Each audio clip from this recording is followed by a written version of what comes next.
Hello everyone. In the last video, we have seen the derivation of energy in terms of joules and energy in terms of inverse centimeter.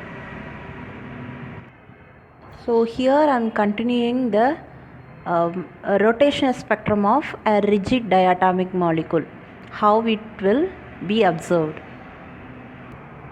Let us draw the energy diagram first.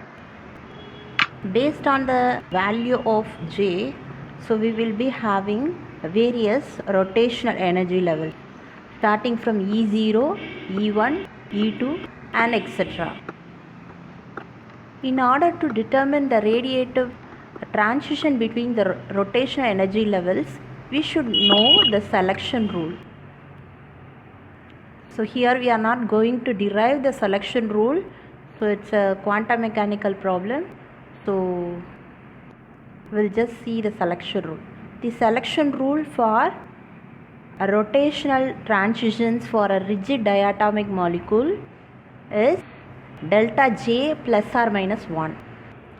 Only those transitions are allowed in which rotational quantum number changes by the value 1. So the plus sign refers to absorption and minus sign refers to emission of radiation. So microwave spectra are usually observed by absorption. So it is a absorption spectra. So the delta J is plus or minus is valid here. So let us calculate the energy required for transition from J to J plus 1 level. So that is nothing but the energy difference between J plus 1 level and J level.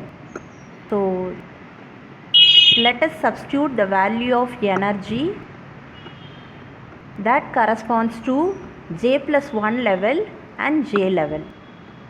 So that becomes B J plus 1 into J plus 2 minus B J plus 1. Expanding this equation and cancelling out the constant term. So we will be arriving at the final equation that gives the energy required for the transition from jth level to J plus 1 level. That is 2B J plus 1. So if we consider the transition from 0 to 1 level, then the J value becomes 0. So the energy required for transition becomes 2B. So due to that transition, we will be getting a spectral line. So the next transition is from 1 to 2. So the value comes as 4B. Similarly, the next J value of 2 will give 6B, 8B and so on. So let us plot the spectral line. So we will be arriving at the spectral line with the distance of 2B. So line width between the spectral line is 2B. So the rotational spectrum of a rigid diatomic molecule consists of a series of lines at 2B, 4B, 6B, 8B and etc. The lines are equally spaced by an amount of 2B. This is called as frequency separation. This is about the rotational spectrum of diatomic molecule, that is rigid rotator. Thank you all for your kind attention.